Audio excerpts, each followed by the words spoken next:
Selamat malam teman-teman, Assalamualaikum warahmatullahi wabarakatuh.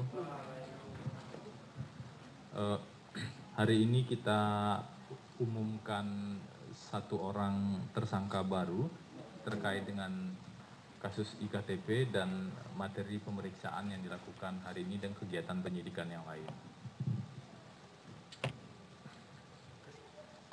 Dalam pengembangan penyidikan dugaan tindak pidana korupsi terkait dengan kasus pengadaan paket penerapan kartu tanda penduduk berbasis nomor induk kependudukan secara nasional atau KTP elektronik tahun 2011-2012 pada Kementerian Dalam Negeri Republik Indonesia, KPK menetapkan satu orang sebagai tersangka, yaitu MSH, anggota DPR RI.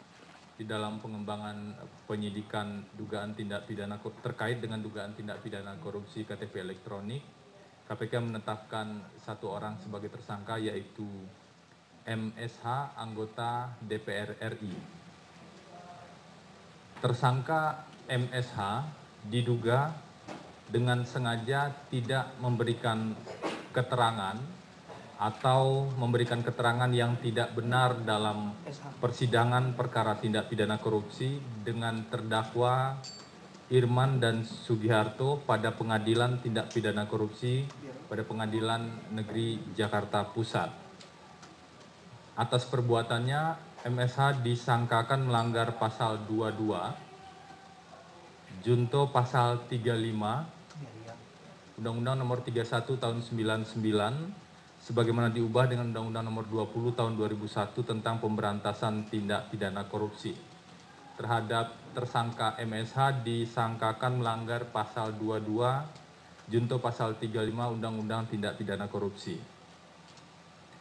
MSH merupakan tersangka keempat yang sudah ditetapkan oleh KPK dalam kasus indikasi korupsi KTP elektronik ini.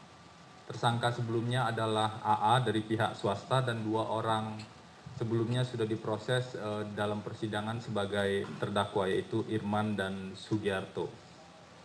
Dalam kasus ini, setelah kita menetapkan 4 orang tersangka, tentu saja KPK masih terus mendalami fakta-fakta persidangan yang ada dan mendalami kemungkinan indikasi keterlibatan pihak yang lain.